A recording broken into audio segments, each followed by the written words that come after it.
Bonjour, je m'appelle Marie-Christine Juigia et je viens vous lire un autre texte que j'ai canalisé.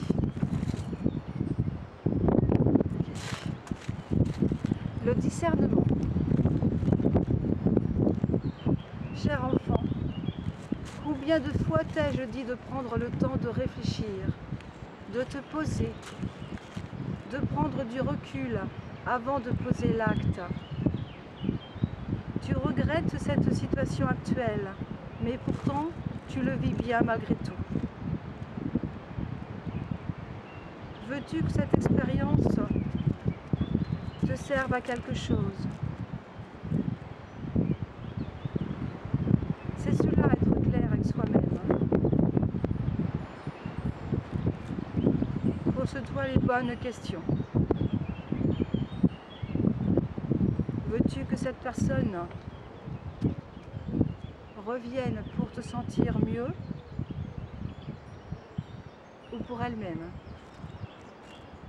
Prends le temps de répondre à cette question et vois les choses, comment elles évoluent. Y a-t-il souffrance au moment présent? Te sens-tu menacé aujourd'hui? Cette barrière invisible entre vous deux te projette-t-elle, te protège-t-elle? Ou as-tu besoin de son contact physique pour te sentir mieux?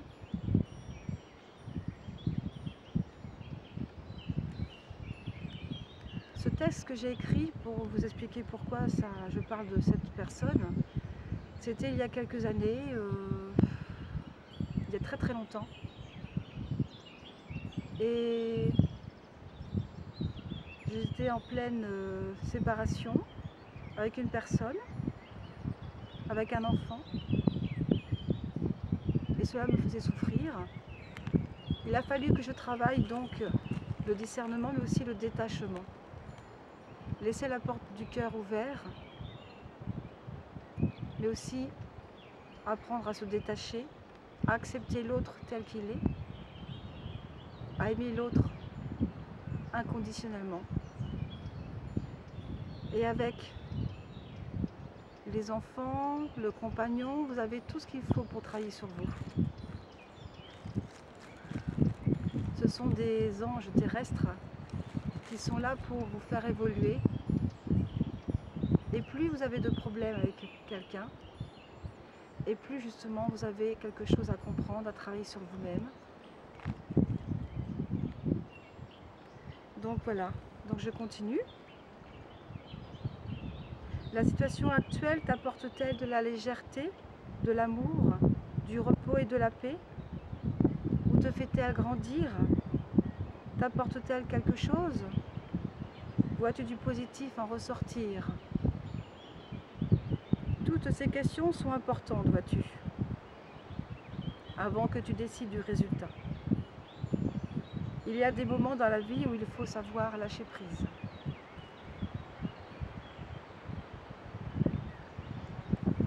Lâcher prise, c'est aussi laisser l'autre décider de sa vie, même si nous, on n'est pas d'accord, car chacun est maître de sa vie.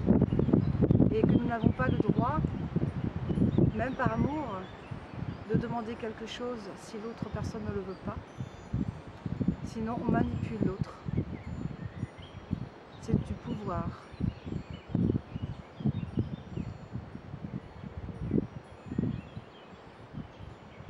Accepte la situation telle qu'elle est. Accepte-la pour que celle-ci puisse évoluer dans tous les sens du terme. Ce n'est pas toujours ce que l'on souhaite que tu reçois, mais seulement ce qui est bon pour toi.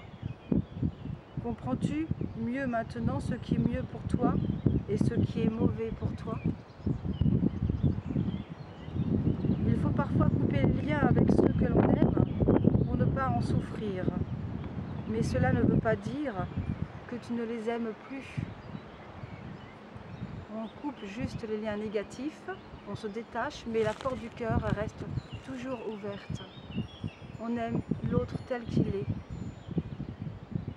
On aime avec amour et compassion et tolérance.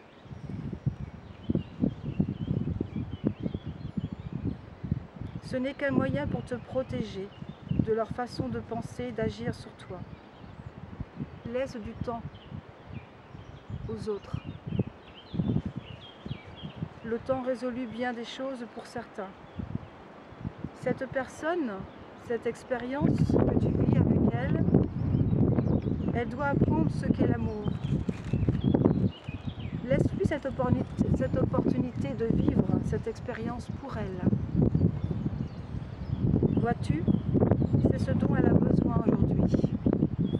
Elle a besoin de vivre différentes expériences pour apprendre le discernement et qu'est-ce que c'est que la vie pour elle. Et il faut peut-être aussi accepter qu'elle ait besoin de vivre d'autres expériences pour le moment, sans toi. Laisse-lui cette chance de pouvoir choisir par la suite ce qu'elle a envie de faire.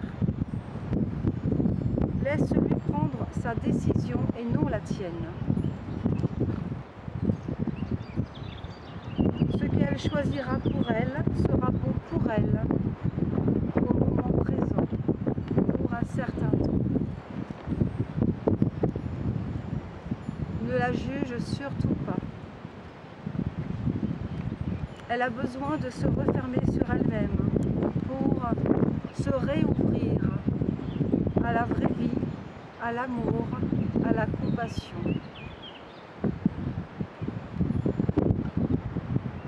Chaque être a besoin de vivre des expériences pour connaître et se rendre compte de ce qu'ils ont besoin réellement au fond de leur cœur. La vacuité et la fierté sont aussi des sentiments qu'il faut apprendre donc à vivre pour juger soi-même si nous en avons encore besoin pour la suite. Laisse-lui le temps de découvrir tout cela. Elle découvre la vie comme un enfant qui fait ses premiers pas. Dis-lui simplement que ton cœur lui a pardonné, que la porte de ta maison est toujours ouverte. Elle fera le pas quand elle sera prête. Ne force pas les choses. Laisse-la décider elle-même de ce qui est bon pour elle.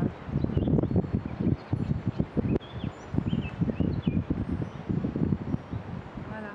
C'est un texte que j'ai écrit quand j'étais en pleine souffrance, comme vous pouvez le constater.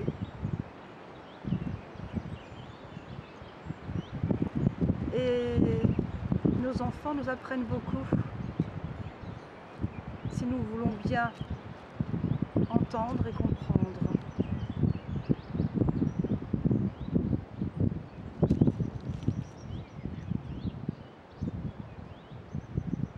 Il faut du temps pour l'autre et donner ce temps à l'autre. Car nous n'avons pas le droit de changer les autres.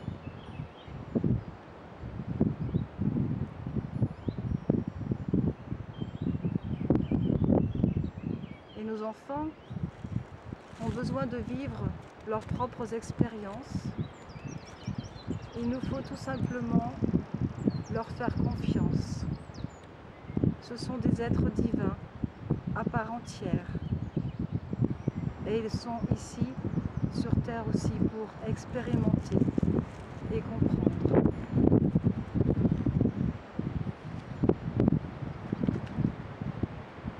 Le détachement, l'amour inconditionnel.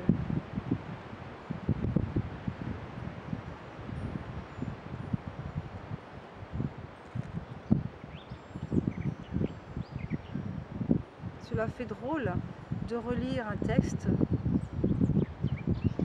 et en même temps, je pense que cela peut aider certaines personnes qui m'écoutent.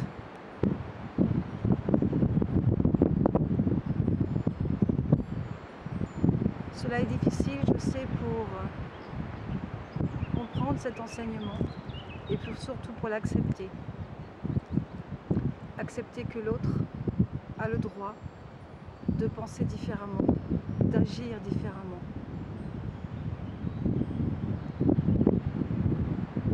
Et ce texte, écrit il y a plusieurs années, je pense, peut vous aider si vous êtes dans cette problématique, dans cette situation. Et je vous encourage à écouter vraiment avec votre cœur et non avec votre tête. Écoutez simplement votre cœur, c'est tout.